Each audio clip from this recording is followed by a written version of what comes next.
getting to the point, but taking the scenic route to get there. This is the Bottom Line Podcast from 100.7 The Score. I'm Mike Hebert, owner of Cantex Roofing and Construction. Every day is game day, and we'll get it right when it comes to your roofing, construction, windows, and mirrors. Call Cantex Roofing and Construction today. Together, we are one serving you. Hey, what's good? Happy Friday. Good afternoon, and welcome. It is the Bottom Line on 100.7 The Score, 100.7 The Score mobile app, and yours on television, Fox 34 News Now. Also on the YouTube, Fire Stick, Roku, Apple TV. However you're taking us in, thanks for choosing to hang with us on this Friday afternoon. The last Friday we have that's football less into the weekend before football's here. Yeah,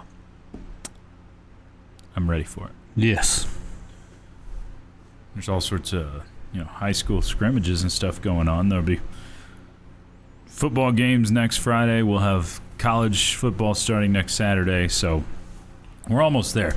The other show right before us just got accused of mailing it in, so we may just do that for the full 3 hours. We'll see. He's Trent Hilliard. I'm Chois Woodman, Ben Porman, back behind the glass. What's up, Coach? How are you? I'm doing wonderful. And you? Just dandy. Good. Just back-to-back Fridays for you. I know. That's good. Still, no, you're really into conditioning as a coach. I'm having to condition myself. Yeah. It's also well-conditioned as a DJ, if you know what I'm saying. Going the full week, man. Yep. No, it's good. I'm ready as everybody is for football, even if it involves a bunch of NFL players playing in college. So there's some of that going on. Some topsy-turvy, eligible, not eligible. Who knows what's going to happen? I don't know what to think. I don't know what to think with any of it. I said yesterday, it's not really different for the most part than the Donovan Atwell stuff. It just feels different because of the timing. Like the season, again, starts right. next week or the week after. So that's what feels different about it, is these guys might be going and taking someone's roster spot that thought they're getting a job next week. So yeah, that's been going through all the practices and everything, and yeah, I don't know. It's weird. It is. And just everybody, I think, wants just clarification. And I'm sure coaches, everybody, just tell us what it's going to be. And again, the NCAA could have solved this. Make it easy, yeah. A long time ago when they knew they were going to have the 5-for-5, release it and say this is for the current players, the class of 22, that you can have it, and then it's good. And that's all it had to be. Then there's not any of this going on. They if they had any brain cells at all, they would have anticipated that this was going to happen. Right. And as many losses as they've taken in courtrooms, you'd have thought, let's try to stay out of courtrooms this time. It would have been an easy thing to do. But anyway, so that's where we sit at the moment. We'll get into an array of topics. We can talk uniforms. We can talk the Jones. We can talk whatever you guys want to get into. USA Today's Big 12 quarterback rankings. A little bit of everything sprinkled in for this Friday afternoon. You a traditionalist when it comes to uniforms? I think for some programs, yes. Oh, okay. I think there's some that you don't mess with that are iconic. But for others, I'm all about changing it up. As long as you keep your school colors. There we go. As long as you keep your school colors, then great. You guys don't have black. No. University of Houston does not have Carolina blue. It's true. Yeah. It's true. So, I guess that this is a So we got new uniform reveal yesterday. Right. This happened during the show? Is that when, or was it after? Somewhere in there. More or less. Yeah. More like during show before us yesterday. Okay. So we get these new uniforms out, the Let's Ride Masked Rider Blackout Edition. And so do you like these? Yeah, I do. I haven't seen a side shot.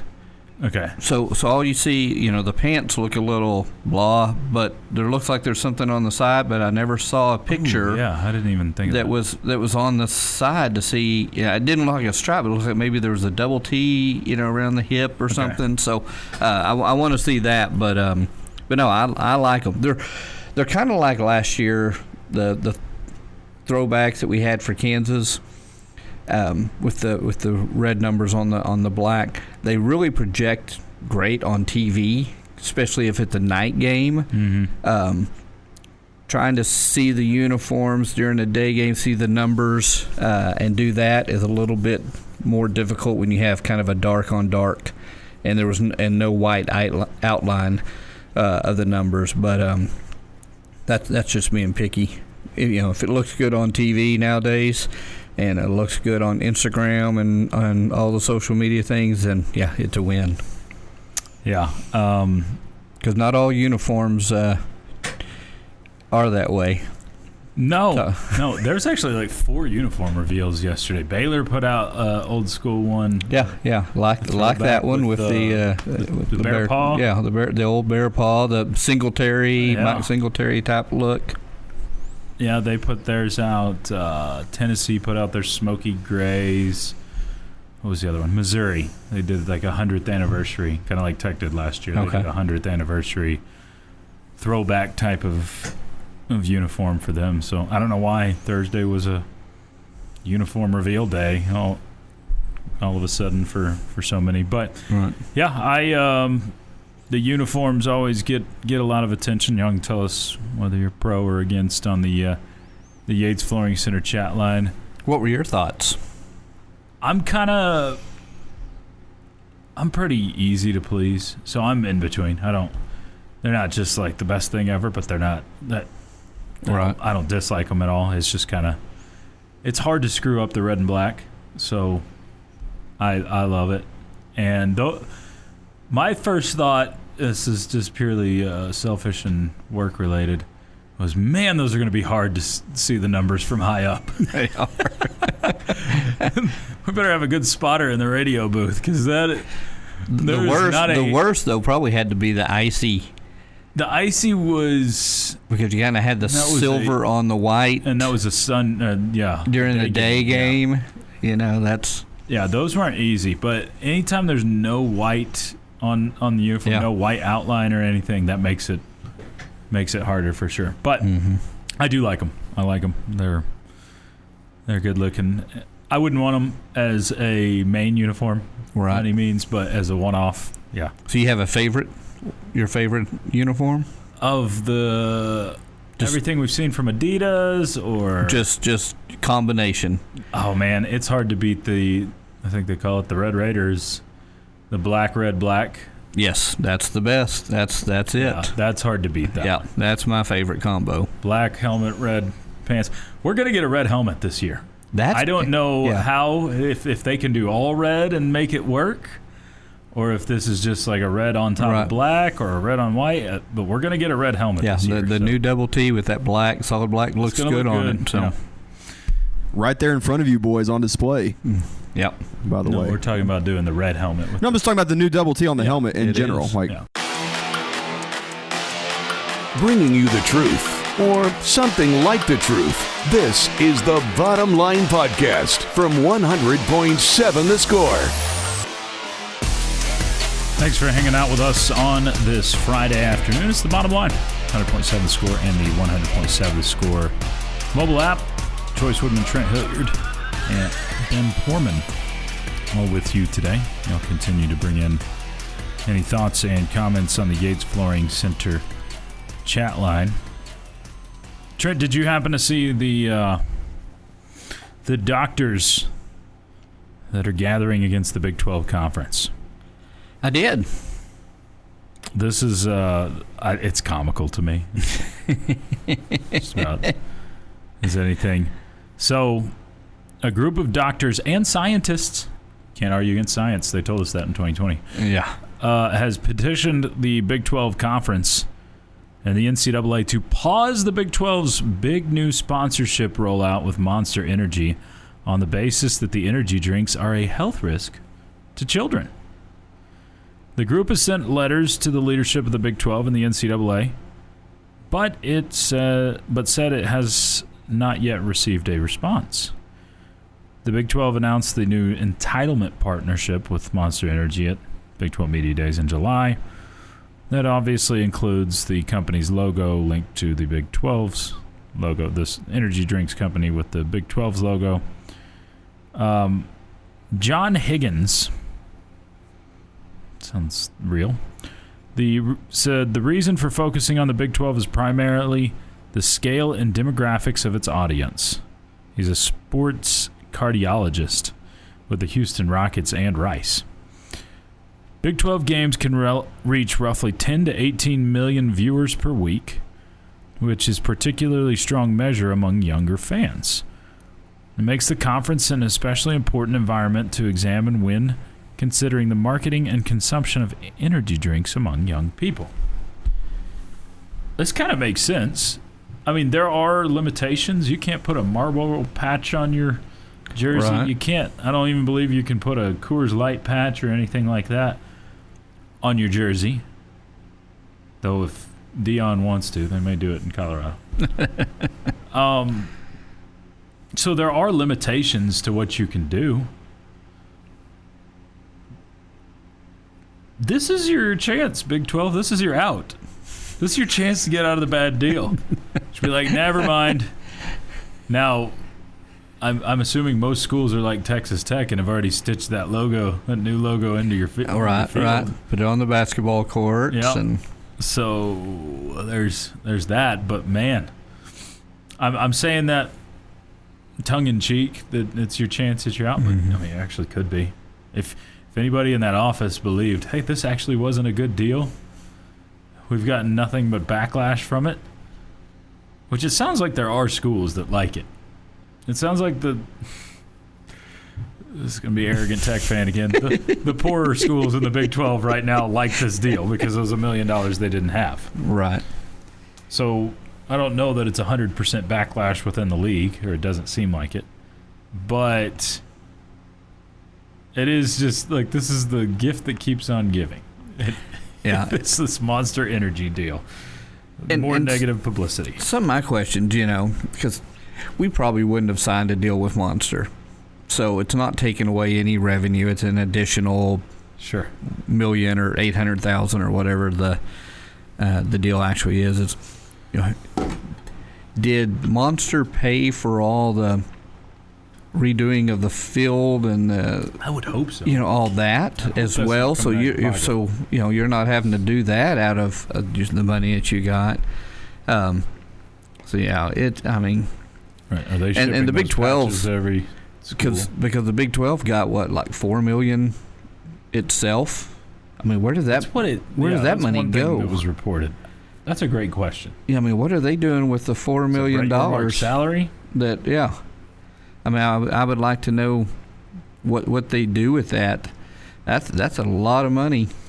It is. That's going to your main office or whatever there. So yeah, it's a great deal for the Big 12. What do you think Brady or Mark makes? I'd say $1.5 million. It's probably about what he should make. According to the quick Google search, his current contract is $5.6 million a year. Oh my goodness! So there it is. That's where the money's going. We got to figure out a way to pay our expensive commissioner. Wow. 5.6. That's crazy. I mean, he stayed in this spot about as long as he stayed anywhere too. So it's interesting that. Yeah, 5.6. Yeah, I might hang around. Yeah. See if I could do it a few years. I just thought, this story's comical. It's nothing. It's a pretty big nothing burger because you got some. I get the basis, and they're not wrong. You don't want to encourage the young pups, the underdeveloped kids to be drinking a bunch of energy drinks because it's not good for you or your heart. Yeah. But this isn't quite the same as alcohol or tobacco type of thing, so I don't think it's going to get the traction to actually overturn this. But I really do think if the Big 12 were to, I don't know if you could overturn it. I'm sure there's some sort of contract stuff that would really be difficult to do with Monster, but at the same time, I don't know is that a bad look? Does it make you look silly as a league if you did turn back on this? Switch it again. I think it would. Probably does. Yeah. But the whole Monster deal kind of makes you look desperate. You were already pretty silly. As a league as well. Yes. Definitely. All right, y'all continue to bring in any thoughts or comments you have on the Yates Flooring Center chat line. Resident Aggie says the Big 12 is using that money to pay the legal fees for suing Tech. There you go. Yeah.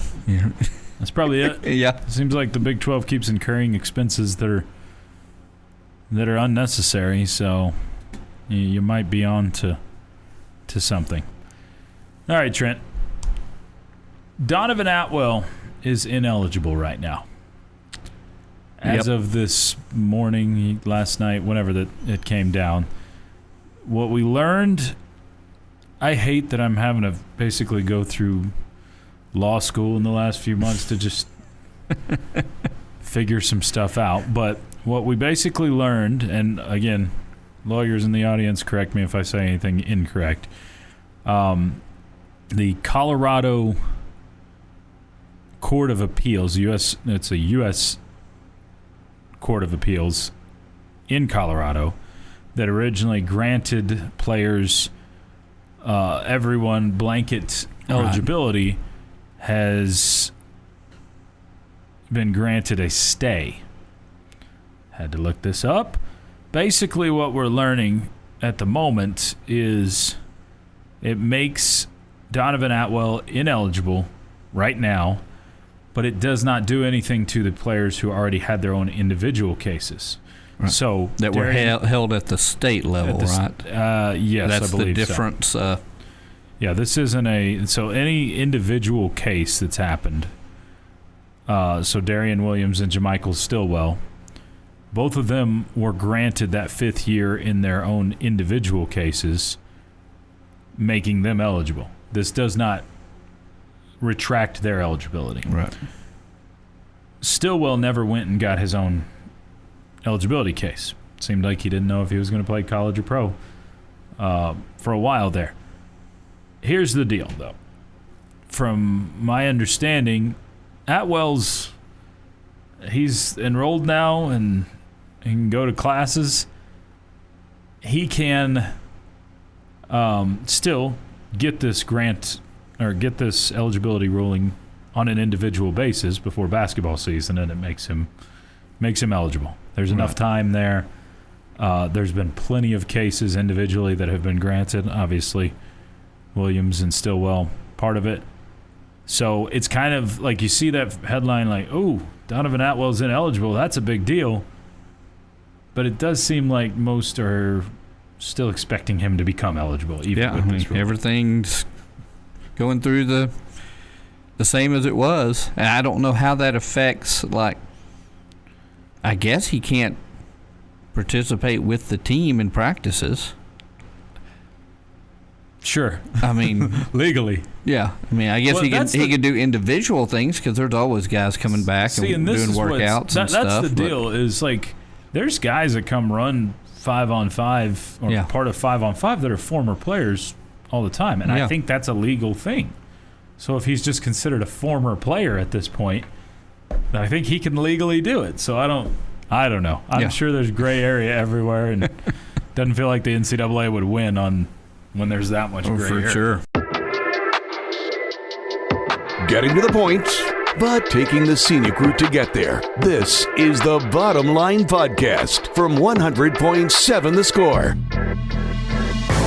It's a Friday afternoon with the Bottom Line. 100.7 The Score and the 100.7 The Score mobile app. Powered by Happy State Bank. Y'all keep the comments coming in on the Yates Flooring Center challenge. It's still sort of lunchtime, Trent. Sort of. I got a list of the most popular sandwich by state. You a sandwich guy? I am. I'm a fixer. I'm not a pay for it sandwich. Okay. I don't. You don't go to the Jimmy John's or the Jersey Mike's, unless it's a extreme specialty, like if Chick-fil-A is going to call theirs a sandwich, I think that is a sandwich. I'll do Chick-fil-A. Okay. I think they call it a chicken sandwich. Yeah. So it's something that I can't necessarily make at home, but mostly the cold sandwiches or things. Right. No, I'm not big on the sub places. Fair enough. Yeah, I'm not huge on the sub places either. I don't dislike them. I just don't. Yeah, I just don't want to pay for something I can do. Yeah, myself. Sammy. Okay, so the most popular sandwiches in America are turkey sandwiches and grilled cheese sandwiches. Those are the most popular. 7 states apiece. My wife's a big grilled cheese person. She loves grilled cheese. That's a cold weather thing to me. I'm not gonna with like tomato soup. Are you a grilled cheese tomato soup guy? Okay, big time in the cold. Love it. You not? No, I used to be. Like I said, I'm not a. There's no bananas in tomatoes, right? No, there's Just making not. sure you didn't lose that one. No, I'm more of a clam chowder if I'm going to soup. Okay, I like a clam chowder too. Yeah. The next most popular one was pastrami on rye. California, Nevada, New Jersey, and New York. Okay. I love me some pastrami on rye. Then a few with 2 states: bologna sandwich, Kentucky and Tennessee.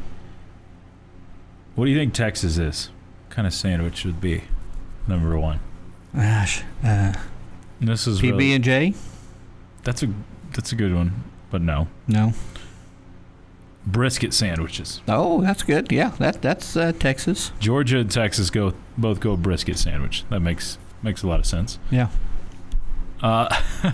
This feels like cheating.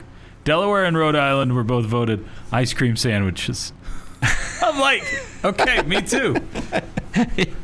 So that's the options. Yeah. Just could you put sandwich after it? Does that? Yeah, because I'm shocked. Like Chick-fil-A is not on this list, by the way. Maine is lobster rolls. Okay. Louisiana's po' boys, so both fit the geography there. Monte Cristo in Alaska and Utah. Do you like a good Monte Cristo? Man, I haven't had a Monte Cristo in forever. You know who had the best Monte Cristo? Bennigan's. Oh, okay. Maybe. I don't know. That's not where I was going. I was going to go Guardski's down the... Okay. Yeah. I guess down the road that way. Oh, yeah. They had a great Monte Cristo. They did. Someone needs to reopen Guardski's. I know there's something else there now, but that was just that was such a good thing. I loved me some Guardski's back in the day. It was very good. But yes, they had that. Hawaii, another one that's geography based. Spam sandwiches. Spam. Have you ever had like a chopped spam sandwich? I don't know if I have or okay. not. My dad used to fry spam. I'll do spam fried a lot more than skillet fry stuff and yeah, and do it. But I don't know. It's probably I just can't get through the spam part of it. The spam part, the main part of it. Yeah. It's still spam. It's still spam. I like spam when it's fried, but I'm not going the cold stuff too often. And then Michigan was the only one that chose the good old peanut butter and jelly. Basic out of all of them. So there you go. Sandwiches by state. This one actually, some of these lists I give are just stupid and like make no sense, but this one actually kind of fits most of the territories, the areas, based on who they are. Tuna melt was Montana and Oregon. I don't know what a tuna melt is. I've had a tuna like a tuna salad exactly sandwich, but I don't know what a tuna melt is. And Montana doesn't seem like a tuna Ooh, Cameron says no sloppy joes. Oh. You like them sloppy. Man, I love a good sloppy joe. We don't do it very often, but you in on the sloppy joes? No, Too sloppy? It's a mess. It is an absolute mess. It's a mess. Yeah. And so, I mean, you end up almost having to eat it with a fork after it kind of falls apart on you or whatever, and then does it really classify as a sandwich if I'm eating it with a fork? So that's kind of where the sloppy Joe falls. Fair enough. Hey, see what you did there. The sloppy Joe falls. Did you see the home run that was ruled not a couple of nights ago from Pete Alonso? Yes. He and the Orioles both said, how do we have all this technology in baseball and we can't get a fair or foul correct? This one looked like it wrapped around the pole to me. I think most that have watched the video say so. I would have to hear a really solid explanation onto why it wasn't. This is kind of why I do still want the one thing I would like is some sort of laser or some sort of just camera on top of the pole, whatever it is. But I think one of the things we need across sports right now is, for television purposes, open dialogue in these replay reviews. Oh, yeah. I don't know why, because I think the ACC did it. That started in the loved watching that arena or somewhere in there. I don't know. Maybe it was UFL, XFL. But why we haven't gotten that? Like, to me, I don't believe it's the case, but it comes off, now that it's out there in the open, it comes off as you're still trying to hide something. Right. You're trying to cover something. The more transparency we get when it comes to officiating, the better it is. Yeah. Because it for a lot of fans, it'd be educational. For me, it'd be educational. Because at least, you don't have to agree necessarily with the call that they conclude on, but at least you get to, this is how we got there. It's the line of thinking of, well, this is why we're going to do this. Yeah. And so, just like this would have been a perfect chance for Major League Baseball fans to get a look inside New York and that conversation going on of, look, we think it's there, but it's not 100% convincing, whatever it is. Yeah, because what I heard was to overturn it, you have to have two camera angles. I guess. And they only had one that clearly showed, and I'm going, if one's all you need if it clearly showed it. Yeah, that's where I'm. And boy, we sure hurt, for the last few months about integrity of the game and all of that. And boy, there's a lot of things that you want to make sure you're maintaining the integrity of the game. And changing a home run call switches that game a lot and makes what was who had what on the line here and whatever. So if you got to get it right, it starts to let the mind wander. It does, and that's the worst thing that you can have when it comes to officials or a league in general, is starting to think, oh, could this be rigged? Could this be? I mean, I know there's fans that are way out there and that are going to think that, but that one. It's a 3-3 ball game, and it sure looks like to just about everybody in the world a home run. Well, and it's so important to get that right in the playoffs that they add 2 additional umpires, down the left field and right field line to make sure they get the home run, mainly the home run calls, and if maybe the catch or trap in the outfield on those close calls as well, but. It's that important that they add that for the playoffs to get it right. Well, my goodness, with technology today, we can tell if it's the ball strike. Tennis is one of the most traditional in Wimbledon. We only wear white, we do all this, but man, they're using the automated calls if it's in or out, and baseball's got to go to that. Yep, I think we need that, and again, transparency. Mm-hmm. I wanted this in the Big 12. I hope we get to it at some point. But just a conversation. We want to know what they're talking about. Right. Because the one person who has zero accountability when it comes to college football is that guy sitting up in a replay booth. Oh, yeah. He gets to hide. He can make whatever call he wants, or she, and they get to hide away from it. Yep. Trent, have a great weekend, man. I will. Thank you.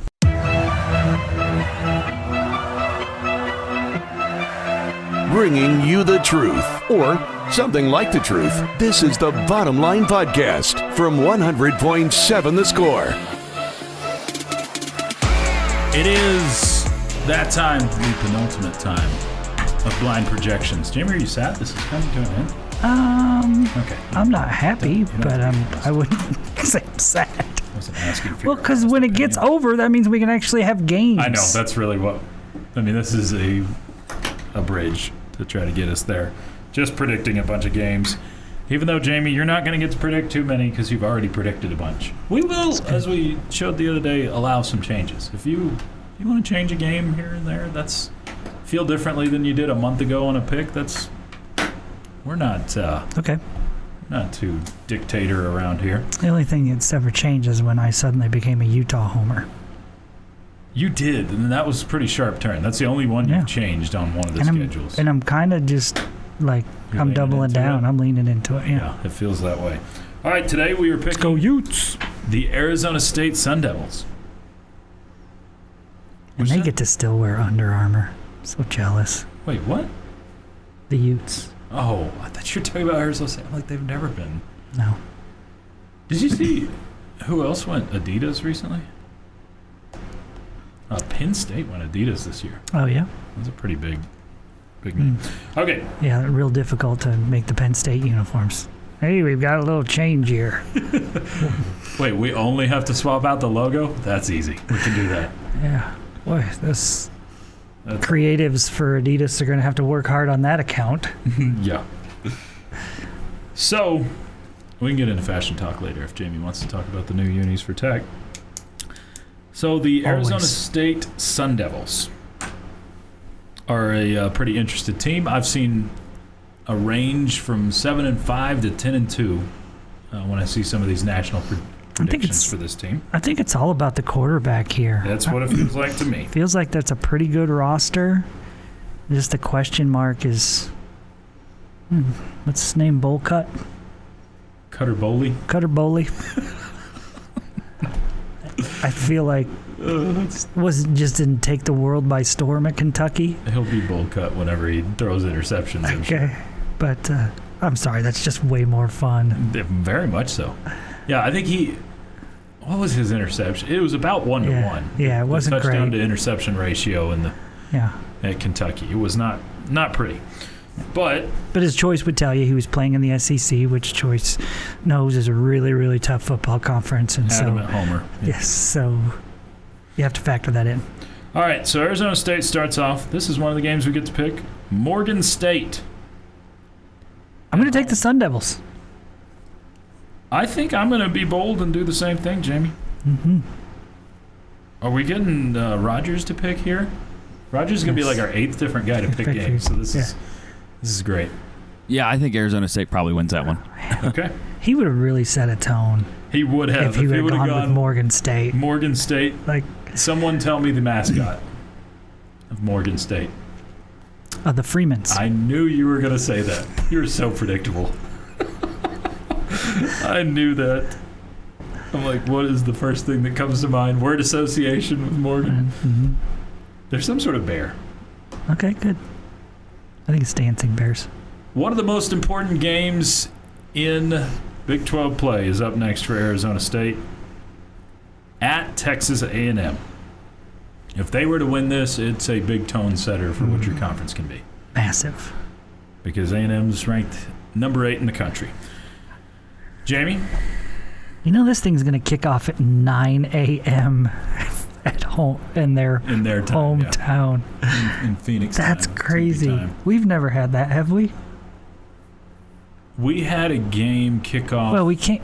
It could only be an hour before, right? Unless it was like in Tokyo or something, the Japan Bowl. I don't know of anything that's not been 11 a.m. So we've had the 10:15 p.m. We had a Utah kickoff last year that was 10 local. Yeah, that's us. So that's probably the closest thing to it we've had. Yeah. But yeah. And that one A&M game here in town was like a 9 o'clock kickoff, right? Yeah, I think we've had multiple 9 o'clock kickoffs here, but yeah, which was crazy. Yes. All right, I'm going to take Texas A&M. I will be rooting hard, obviously, for Arizona State. I can't just go complete Big 12 homer because I already picked BYU to beat Notre Dame. I really want to pick Arizona State, but like what you talked about, the question marks with Cutter Boley, I think they lose that game. If this was in Tempe, I would really consider it. I would absolutely consider it. But it's going to be a pretty fired up crowd, I'm sure, for week 2 in College Station. Rogers? Yeah, I think Arizona State. I think the Aggies will probably win. But if it was in Tempe, I think that it's a different game. I just think it's Kyle Field, Yeah. I would definitely feel like they had a much, much better shot. You would think that their fan base would be extremely excited about an SEC team coming to play there. At Arizona State, at Kansas for Arizona State. So they start out with 2 of 3 on the road. This one actually, Choice, is at Wembley. This is the Union Jack Classic. Because I lied to you. I don't know why. And it's their second week in a row they're going to kick off at 9 a.m. local time. Okay? And actually the Kansas... Their time. Yeah. Their local time. Okay, sorry. Yeah. The Kansas folks have requested that they start every game at 9 a.m. this season. So nobody watches? They're not going to be very good. Sorry, thank you. This is the Wembley game. Yes. Which would be a really cool stadium to play in. So this is one of 2 Big 12 games, or 3, I guess, total Big 12 teams are playing overseas this year. Okay. I will take Arizona State to defeat Kansas. Well, you already took that in the math. Okay, so just wanted to double down. We'll stick with our picks. Well, if you want to. We all chose previously the Sun Devils to win. You don't actually get to pick much, Rogers, because a lot of these have been picked throughout our process. Versus Baylor, we picked that earlier this week. You remember what you picked? Surely I picked ASU. All of us chose Arizona State. This is the Maroon Monsoon game, Choice. That sounds gross. It does. It really does. It's sickening. Maroon Monsoon. Good horse name, by the way. That's a pretty good horse name. And then we get to pick this There will one. be no maroon horses in our race. Jamie would nix that like he would if anything talking about bosoms. Versus Hawaii. This one's a really interesting game because Hawaii is anticipated to be one of the, I think they're looked at as one of the top 5 group of 6 teams right Okay. now. So maybe a better game than we thought initially. Who did they beat last year? Stanford? Hawaii, I think, beat Stanford in the first couple weeks of the year. Stanford didn't turn out to be good. No, they didn't. But they did have a Power 5 win. You can take Arizona State? I will take Arizona State. I will take Arizona State as well. Rogers? I'll take Arizona State, but Hawaii, I think they'll be a good team this year. I do. I'm with you. We've all picked the Texas Tech game in Lubbock, and we all chose a Red Raider win. So that is the first conference loss we're putting down for Arizona State. 4-2 start to the year. We all chose the Kansas State game, and we all chose Arizona State in Tempe. It does feel like Arizona State, for the most part, outside of a couple games, has all the right games at home. Like some of the toss-up sort of games like the Kansas State one. Yeah. Tough road schedule, though. It is a tough road schedule. At Texas Tech and at BYU, 2 out of over a 3-game stretch. Probably the 2 toughest road games you could have in Big 12 play. And at BYU's next, we all chose Brigham Young to win that game. Then it's Colorado at home. We chose Arizona State to win at home. We also chose Arizona State to win on the road at UCF. It's been a while. Do you want to change your pick on that one? I do not want to change. I'm just checking. Versus Oklahoma State. You remember what you picked on that one? ASU. You're a big Eric Morris homer, but you chose ASU. And then this final game is one we have not chosen yet. Oh. At Arizona. I'll take the Wildcats. I'm going to do the same. Loss for Arizona State. Yeah, I'll take the Wildcats too on that. Sweep it out. All the cool kids do it. All the cool kids. So we finish out with a 8-4 Arizona State record. I think we all had A&M, the same picks. Tech, BYU, and Arizona. All 4 on the road. And pretty tough games all the way through. Yeah, too. no doubt. Yeah, no easy ones. So basically, I think those would be the 4 games they're not favored in that they'd be losing. Bringing you the truth, or something like the truth. This is the Bottom Line Podcast from 100.7 The Score. Glad to be part of your Friday afternoon. It's Bottom Line, 100.7 The Score, and the 100.7 The Score mobile app. Chois Woodman, Jamie Lent, Ben Portman all with you today. Keep those thoughts and comments coming in on the Yates Flooring Center chat line. We'll read a few more of your reactions here shortly. Oh yeah, it's time for a question. Let's get to that. Time now for Jamie's question of the day on 100.7 The Score. Brought to you by someone not named Jamie and presented by Connecticut of West Texas. Life's hard, your water shouldn't be. Jamer. Choicer. The Davey O'Brien award watch list came out yesterday. Did. And had 6 Big 12 quarterbacks on the list out of 16. Okay. I'm going to read the 6, and I want you to tell me 3. So, okay, I want you to tell me who of these 6 will be in the top 6 at the end of the year, and if they're not, who you replace them with. So this is projection based on what you think will happen this season in Big 12 quarterback play.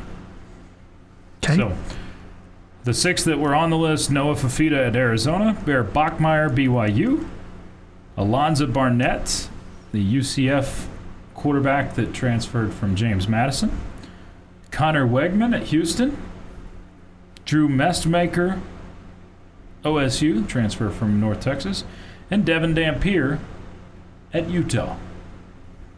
Who of those 6 will be in top 6 quarterbacks at the end of the season? Can you give me the list one more time? Fafita, Bachmeier, Barnett at UCF, Wegman at Houston, Mestmaker, OSU, and Dampier, Utah. Okay. USA Today put out a quarterback ranking of the Big 12 today, earlier. Mm-hmm. I always feel weird when I say USA Today put something out today. So first, if I'm going to tell you that I'm pulling someone out, I got to have someone that I think is going to be in there. Yeah, who would you replace with? Was Avery Johnson on the list? He was not. He would have been the top of this list last year going in. Okay, I'll take out Barnett and Dampier, and I will insert Avery Johnson and Will Hammond. Okay. Ben? If I were to not insert, I'd go Fafita, Wegman, Bachmeier. Fafita, Wegman, and Bachmeier will be on the list at the end of the year? Is that who you're saying? As far as who's on the list now, if I weren't inserting Avery Johnson or Will Hammond myself too, because I was thinking the exact same thing. You can do the same. Oh. No, it's just who are the 6 that you think will be there at the end of the year? Top 6 quarterbacks in the Big 12. So top 6, Fafita, Will Hammond, Avery Johnson, Wegman. Actually, Fafita, Will Hammond, Wegman, Bachmeier.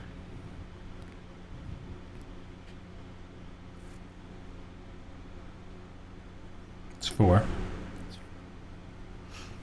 Completely had a brain fart. Yeah, you don't have to put them in order. Yeah. You still have Mestamaker on there? OSU? Yes, but he's 6th. Okay. So UCF's quarterback is 5th. Okay. So you'd only take off Dampier. Dampier, yes. so you'd bump off. Mhm. Okay. I think Wegman wasn't a top 5 guy last year, or 6 guy last year. I don't think he will be again this year. I think Houston will be solid, even if Wegman's just average. So Wegman is who I'd remove along with Dampier and Barnett. I'd keep Fafita, Bachmeier, and Messmaker. I'd put Avery Johnson in. I'd put Will Hammond in. And I'm putting Jaden Craig in at TCU. I think he projects well. You and I are definitely at odds on Connor Wegman. We are, and okay, so let me just ask you this question, and by me asking the question, you'll probably know my answer.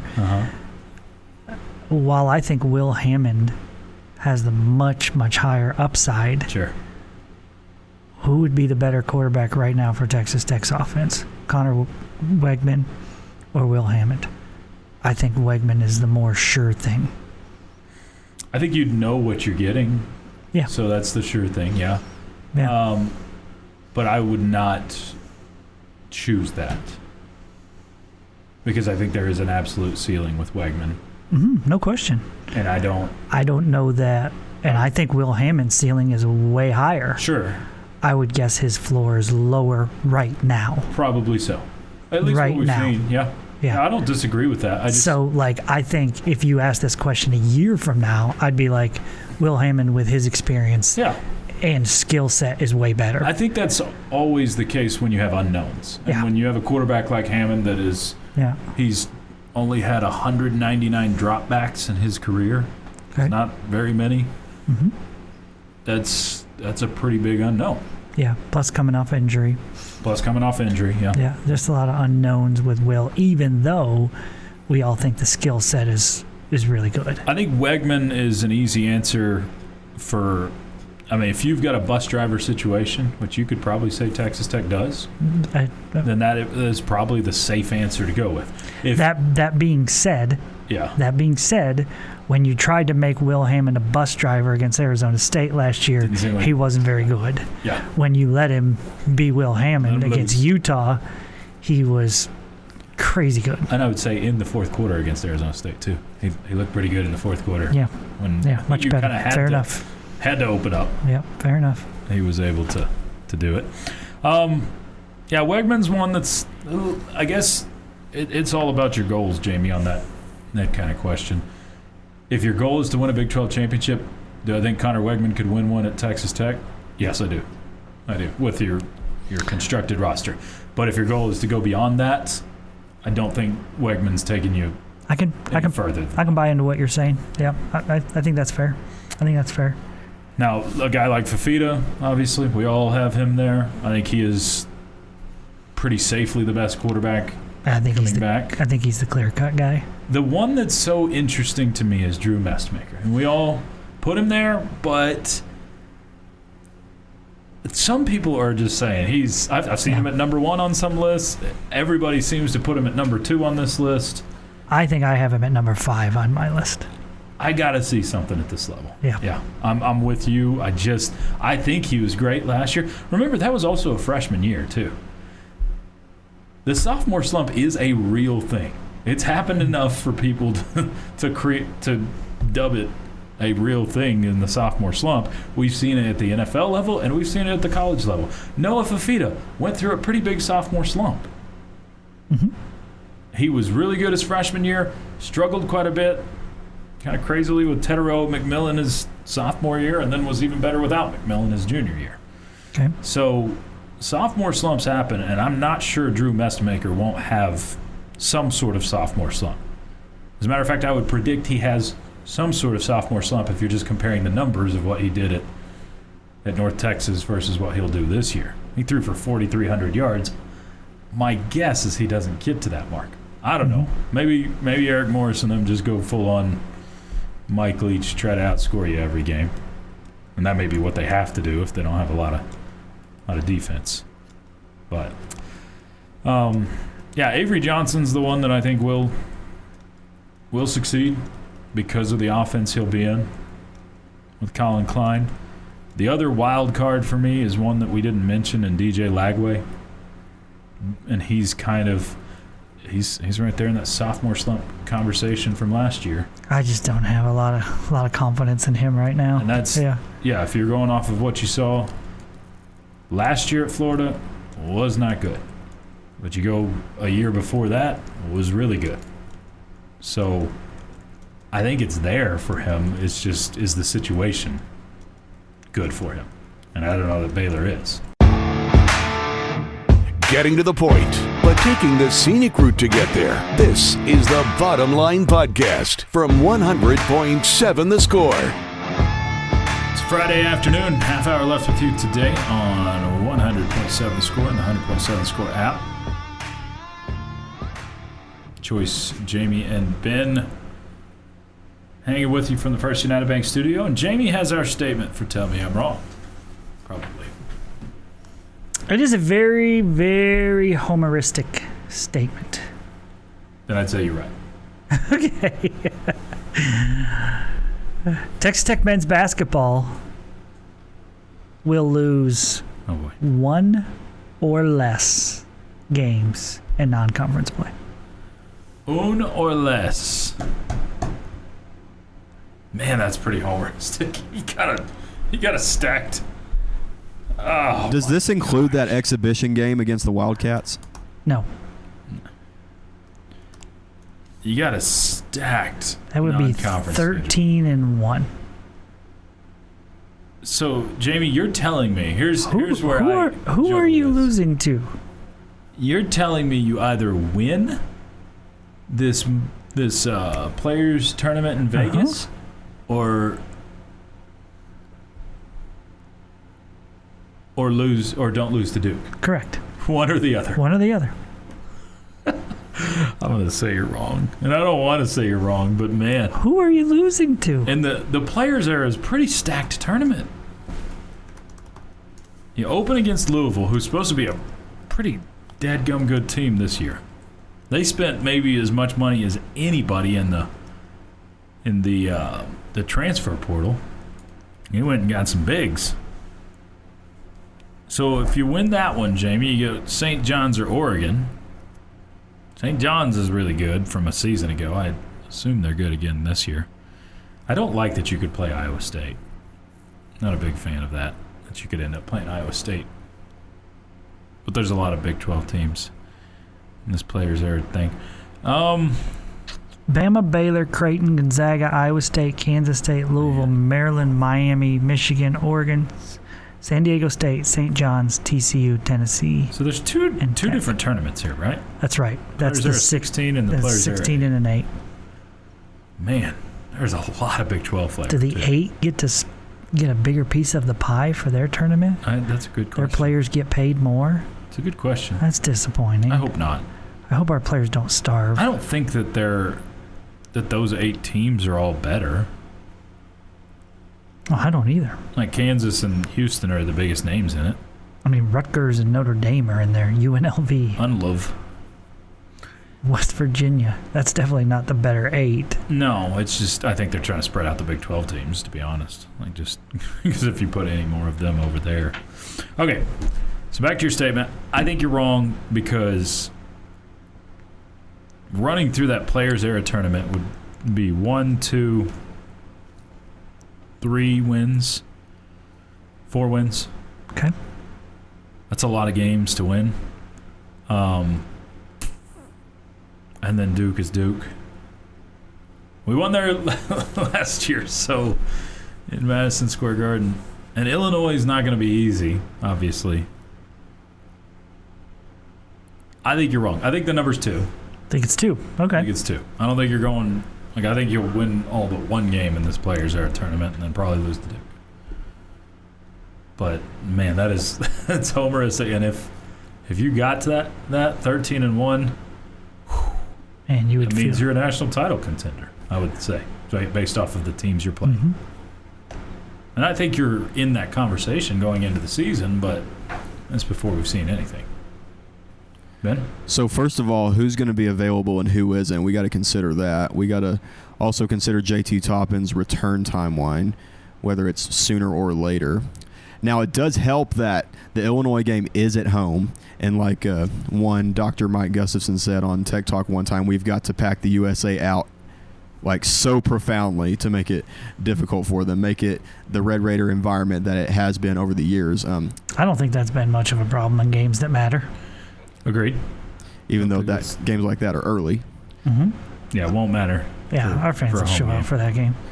But going back to your statement, I say you're wrong too. I feel like it's 2 or 3 because, again, Illinois made it to the Final Four last year. We got to consider Duke. And, again, we don't know if JT's return timetable will be around that time or not. I mean, it could. Raiders. Feels like it, right? You two are Pink Raiders. How could I let you out-homer me? What is going on here? And then I gotta check myself. Louisville, I have my doubts about considering the acquisitions they made in the portal. Yeah, they're good. That's the hard thing is you drew probably one of the, of the 24 teams playing in this Players Era tournament, you drew one of the top 5 teams for sure. Iowa State, obviously, with TJ Alselberger, we know that history. Tennessee and Rick Barnes, I also have some questions about, depending on if they have their days where they're hitting or the days where they're not.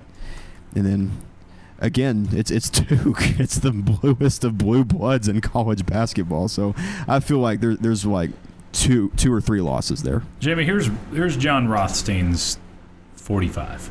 He always goes through. I'm not going to give you all 45 teams because I'll bore you. Number 2, Duke. Number 3, Illinois. Number 6, Arizona. That's conference play, obviously. Michigan's in this Players Era tournament. They're number 7. Louisville's number 9. He's got Texas at 10. This guy knows nothing.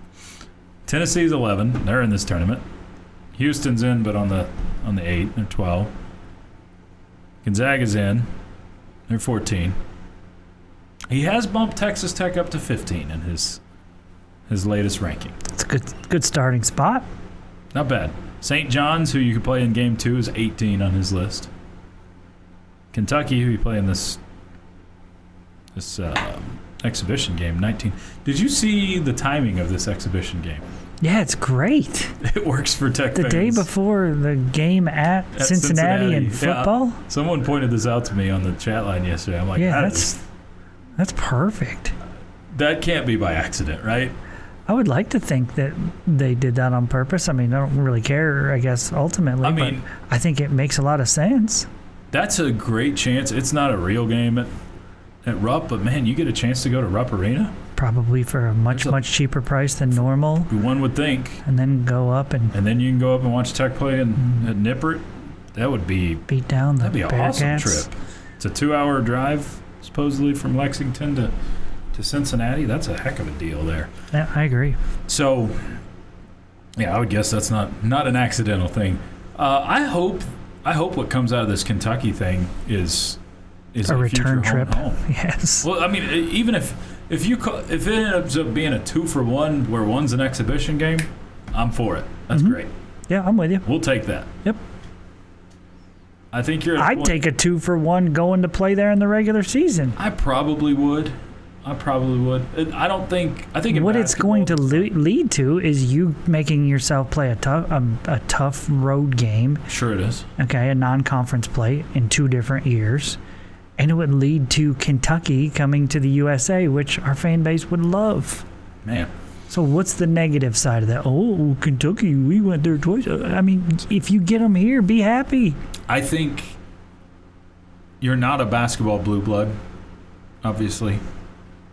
But you're in probably that next tier of teams right now where the up-and-comers, up-and-comers is a good word. You're in that grouping. So the 2-for-1 wouldn't be a terrible thing. I don't think I would bow in a 2-for-1 to anybody in football right now. Like if Notre Dame wants to do a 2-for-1, I don't think you're doing that. You think that's just too arrogant? Why would you not?